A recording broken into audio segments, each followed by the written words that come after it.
Where is it heading? Could it lead to army rule, or might it just be resolved? With me, the political editor of The News, Mariana Babar, the bureau chief of Dawn News, Mubashir Zaidi, PTI's correspondent in Islamabad, Razaul Lashkar, and here in studio in Delhi, the foreign editor of the Hindustan Times, Amit Barua. Razaul Lashkar, the long march starts today, and if it continues, it will reach Islamabad on Monday. Is this likely to develop into a major challenge for the PPP government and President Zardari? I think it has already become a major issue for the PPP government. In fact, if one looks at the kind of crackdown that's been launched yesterday, and media reports now saying that almost 500 lawyers, political workers and rights activists being detained, it has all the makings of a very major problem that could, seriously shake up this government. And also because former Prime Minister and opposition party leader Nawaz Sharif has thrown his weight behind the Long March and called on the people to rise up in a rebellion. So it's obviously going to be a major problem for the PPP government. Mubashir Zaidi, the original aim of this long march was in fact limited to the restoration of the former Chief Justice, but now that Nawaz Sharif and his PMLN have lent their full support, has the long march acquired a bigger and much more important political focus, or has the focus become diffused and spread over several things? Which is it? Well, I think, yes, it has gained some strength because of the participation of PMLN, who has been doing agitation politics for the past 6 months or so. So lawyers first were fooled by these political parties when before forming the government they were all by lawyers' side, voicing in one over restoration, deposed Chief Justice Iftikhar Chaudhry, but when they came into power, they forgot their promises and then refused to restore the deposed Chief Justice. But then what happened was that Nawaz Sharif got out of the ruling coalition, and now it's lawyers' turn to now actually enjoy the agitation, because they believe that it is now a fight between the government and opposition PMLN, not between the government and lawyers as it used to be in the past 2 years. Okay. Mariana Babar, I suppose a lot depends upon the popular response that this long march evokes. Could we end up seeing hundreds of thousands on the streets, maybe even millions?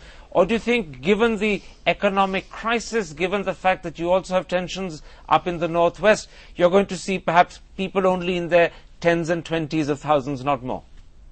Well, I would say, Karan, that I'm hoping and seeing larger numbers coming out, because you have to remember Pakistan was a country where there was no such thing as civil society or any warming up of the streets until it was a big leader like Nawaz Sharif or Benazir Bhutto. But these last 2 years, the black coats have changed all that altogether, and now you have students from elite schools joining into these protests. And as I speak to you right now, things are heating up, and the 2As, America and the army, are doing their best. As I speak to you, Holbrooke has just finished speaking to Prime Minister Gilani. So we're waiting for the third aim, Allah, to now drop in and, do the final act. But yes, it's as Mubashir said, it's really a bad day for Mr. Zardari, who appears to be on a suicidal mission and taking down not only himself but everybody along with him. Okay. People will come out, Karan, and remember, today is just the first day for the government to start blocking ways. But they've been in action for the last few days, sure. Where activists have been picked up, and most of the leaders had to go into hiding for today. Okay. So let's wait and see how it unfolds. Amit Barua, the real flashpoint will be when the march reaches Islamabad, assuming that it gets all the way to Islamabad and isn't stopped. Now, the organizers want to stage a sit-in outside the parliament and outside the presidency. The government's made it clear that they're not going to permit that. At most, they may be permitted to hold some sort of rally in a public park on the outsides of the city. You've just come back from Pakistan. What do you think will happen if the march gets to Islamabad? Well, obviously there could be lots of violence, but I have my doubts whether the government will allow the march to reach Parliament. It all depends on the response. But what I would say is that it was such a period of unnecessary confrontation. That's what struck me during my visit. I mean, for instance, even if the Sharif brothers were disqualified, if another person from the PMLN legislature party had been elected chief minister, I think tensions would have remained down. Obviously, it would have remained an issue, but it wouldn't have reached the flashpoint that it has reached currently. And positions are very hard unless and until either some deft maneuvering is done by the army or by some political, in between people who've been talking to both the sections. I think it's going to, it looks pretty bad for Mr. Zardari. My sense is that he is going to be the one who's going to be weakened in all this. Let's, Raza Lashkar, look at the political maneuverings that are taking place behind the scenes. You know that there's a lot of speculation of a possible attempted rapprochement between Nawaz Sharif and Zardari. Do you think that's at all likely? Well, it seems a very, very difficult thing to sell to the PMLN right now. I mean, Mian Nawaz Sharif has made it very, very clear that he feels he is a man who has been deceived on more than one occasion by President Asif Ali Zardari. He has made it very, very clear that, you know, if you listen to his speech yesterday in Abbottabad, he said these are defining moments in Pakistan's history and the time has come for a decisive final decision. So, I mean, he is very, very much a person who doesn't seem to be wanting to back down. So it's going to be a major, major miracle for President Asif Ali Zardari to pull off some sort of a rapprochement with him. Mubashir Zaidi, it could be conceivable that under pressure President Zardari revokes governor's rule and perhaps even agrees to the reinstatement of a PLN government. But the thing that would be almost impossible for President Zardari to accept is the restoration of the former Chief Justice, because that could lead to the unravelling of the NRO and the end of the immunity that he's been given. So on those terms, can there be some agreement between the two, or is it absolutely impossible?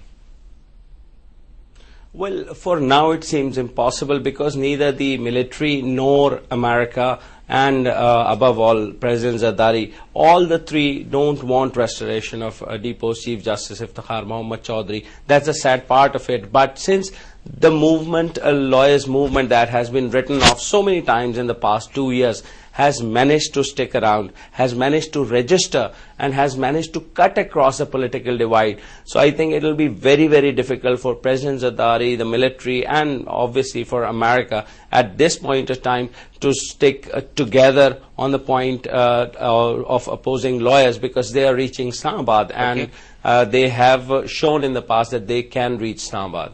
Mariana Babar, in the middle of this tussle or impasse, where does Prime Minister Gilani stand? Nominally, of course, he has to be on the side of the President, but how firmly behind Asif Zardari is Mr. Gilani? Well, Mr. Gilani is looking very good right now, and he certainly is not behind Mr. Zardari, because he has been distancing himself from Mr. Zardari's policies in the last few weeks. Especially where governor's rule is concerned, he has been voicing his own opinion, saying it is wrong and it should be lifted immediately.